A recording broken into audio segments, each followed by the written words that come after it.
as Chief Minister of the State of West Bengal, signed by Shri R.N. Ravi, Governor of West Bengal, on 8th May 2026.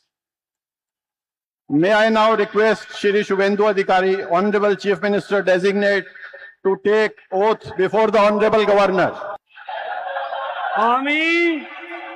আমি শুভেন্দু অধিকারী ঈশ্বরের নামে শপথ করিতেছি যে বিধি দ্বারা স্থাপিত ভারতের সংবিধানের প্রতি আমি অকৃত্রিম নিষ্ঠা ও আনুগত্য পোষণ করিব। আমি ভারতের সার্বভৌমত্ব ও অখণ্ডতা রক্ষা করিব।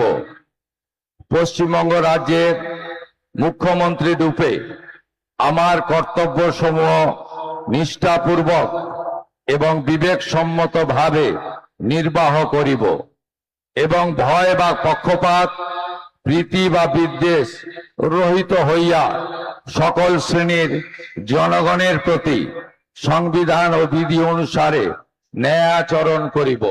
আমি শুভেন্দু অধিকারী